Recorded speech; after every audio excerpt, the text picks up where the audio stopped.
ఆయన ఆమె స్వరానికి వెన్నుదన్నుగా నిలిస్తే, ఆమె ఆయన ప్రేమకు ప్రతిరూపంగా నిలిచారు. ఆయన ఆమె విజయాలను తనవిగా భావించి ఆనందిస్తే, ఆమె ఆయన త్యాగాలను హృదయపూర్వకంగా ఆరాధించారు. స్త్రీలు ఇంటి గడప దాటి తమ ప్రతిభను ప్రపంచానికి చాటుకోవడం అంత సులభం కాని ఆ రోజుల్లో ఆయన ఆమెలోని ప్రతిభను వెలికితీసి, ఆమె ప్రతి అడుగులోనూ అండగా నిలిచి ప్రోత్సహించారు.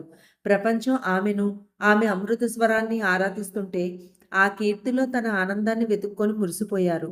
ఇదంతా ఎవరి కోసం చెప్తున్నాననుకుంటున్నారా? గాన కోకిలను ప్రపంచానికే పరిచయం చేసిన ఎస్. జానకి గారి భర్త రాంప్రసాద్ గారి గురించి. అసలు రాంప్రసాద్ గారు ఎస్. జానకి గారిని మొదట ఎప్పుడు, ఎక్కడ, ఎలా కలిశారు? వారి మధ్య ప్రేమ ఎలా చిగురించింది? తాను ప్రేమించిన రాంప్రసాద్ గారికి పెళ్లి సంబంధాలు చూడటానికి ఎస్. జానకి గారు ఎందుకు వెళ్ళేవారు? ఒకరోజు రాంప్రసాద్ గారు జానకి గారిని చూసి వారి తండ్రితో అన్న మాటలేంటి? అసలు రాంప్రసాద్ గారు ఏం ఉద్యోగం చేసేవారు? ఇలాంటి ఆసక్తికరమైన విషయాలు ఈ వీడియోలో తెలుసుకుందాం.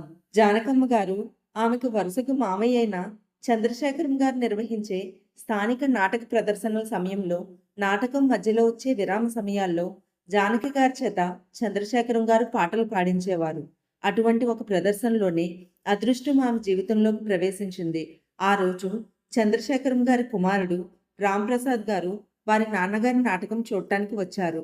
ఆ నాటకం మధ్యలో జానకి గారి పాట విని రాంప్రసాద్ గారు ముగ్ధులయ్యారు. అప్పటి నుంచి ప్రతిరోజు ఆమె పాటలు వినటానికి అక్కడికి వచ్చేవారు. మధ్య మధ్యలో జానకి గారి చేత ఆయన పాటలు కూడా పాడించుకునేవారు. ఎక్కువగా లతా మంగేష్కర్ పాడిన చోరీ చోరీ సినిమాలో రసిక్ బల్మా పాటను అడిగి మరీ పాడించుకునేవారు. అలా వారిద్దరి మధ్య పరిచయం ఏర్పడింది.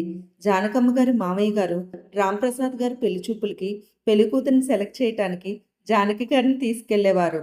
అయితే ఒకరు పొట్టిగా ఉన్నారని, ఒకరు పొడవుగా ఉన్నారని, ఒకరు లావుగా ఉన్నారని, అలా ఏదో ఒక కారణంతో పెళ్లి సంబంధాలు కుదిరేవి కాదు. జానకి గారు, రాంప్రసాద్ గారు ఇద్దరూ సంగీత ప్రేమికులే. ఒకరోజు రాంప్రసాద్ గారి తండ్రి చొక్కాలోంచి రాంప్రసాద్ గారి ఫోటో కింద పడగానే ఆ ఫోటో తీసుకొని భద్రంగా దాచుకున్నారు జానకమ్మ గారు. అప్పుడప్పుడు ఆ ఫోటో చూసి మురిసిపోయేవారు. క్రమక్రమంగా వారిద్దరి అభిరుచులు కలిశాయి. ఒకరోజు ఎప్పటిలాగే నాటకం జరుగుతున్నప్పుడు విరామ సమయంలో జానకి గారు పాట పాడారు. అప్పుడు రాంప్రసాద్ గారు వారి తండ్రితో తనలో చాలా ప్రతిభ ఉంది. ఇలా స్టేజీల మీద పాట పాడించుకునే గాత్రం కాదామెది. ఆమె ప్రపంచం గర్వించదగ్గ పెద్ద సింగర్ అవ్వగలిగే గొంతు తనది. తను ఇలా ఉండిపోకూడదన్నారు. ఆ మాటలు చంద్రశేఖరం గారిని ఎంతో ఆలోచింపజేశాయి. వెంటనే ఏబిఎం స్టూడియోస్కి ఒక లెటర్ రాశారు.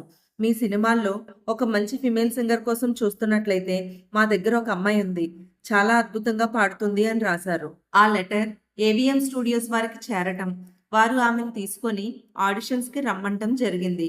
ఆ ఆడిషన్స్లో జానకమ్మ గారిని ఒక పాట పాడమని అడుగ్గా, ఆమె అక్కడ కూడా రాంప్రసాద్ గారికి ఇష్టమైన రసిక్ బల్మం పాట పాడి అక్కడున్న వారందరినీ ఆమె మధుర గాత్రంతో మంత్రముగ్ధులను చేశారు. ఆ ఆడిషన్స్లో జానకమ్మ గారు సెలెక్ట్ అయ్యారు. అలా నేపథ్య గాయనిగా ఆమె సినిమాల్లో పాడే అవకాశాన్ని చేజెక్కించుకున్నారు. తర్వాత ఇరు కుటుంబాలను ఒప్పించి 1956వ సంవత్సరంలో వివాహం చేసుకున్నారు.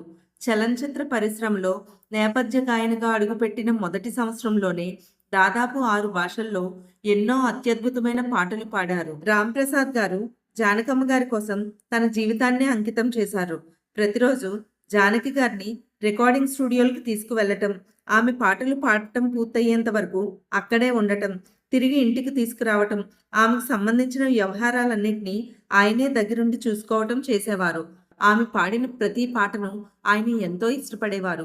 ఒక ఇంటర్వ్యూలో ఆమె తన భర్త రాంప్రసాద్ గారి కోసం గర్వంగా చెప్తూ, ఆయన నన్ను ఎప్పుడూ ఒంటరిగా వదిలేవారు కాదు. నేను కూడా అతన్ని వదలలేకపోయేదాన్ని. నా పాటలంటే ఆయనకి పిచ్చి. అతను తన జీవితమంతా నా కోసమే గడిపారు.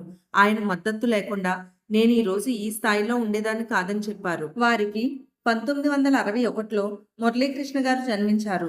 మురళీకృష్ణ గారు ఏకైక సంతానం కావటంతో ఆయన్ని రాంప్రసాద్ గారు, జానకమ్మ గారు ఎంతో గారాబంగా చూసుకునేవారు. మురళీకృష్ణ గారు సీఏ చేశారు. ఆడిటర్గా పనిచేశారు. ఆయనకి నాట్యం అంటే చాలా ఇష్టం. ఆయన భరతనాట్యంలో శిక్షణ పొంది ఎన్నో నృత్య ప్రదర్శనలు కూడా ఇచ్చారు. శృతిలయలు, వినాయకుడు, మల్లెపువ్వు లాంటి సినిమాల్లో నటించారు.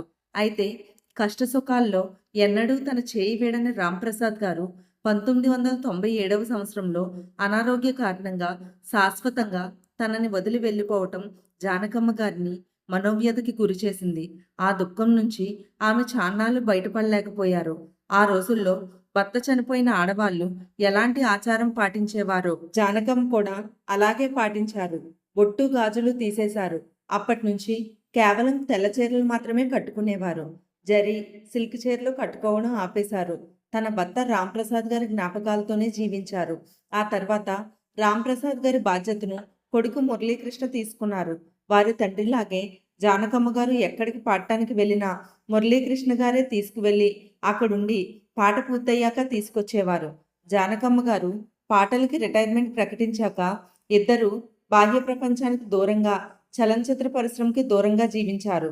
మురళీకృష్ణ గారు ఈ సంవత్సరంలోనే 2026 జనవరిలో మరణించారు. తాను బ్రతికుండగానే తన కొడుకు మరణాన్ని చూడాల్సి వస్తుందని ఆమె అస్సలు అనుకోలేదు.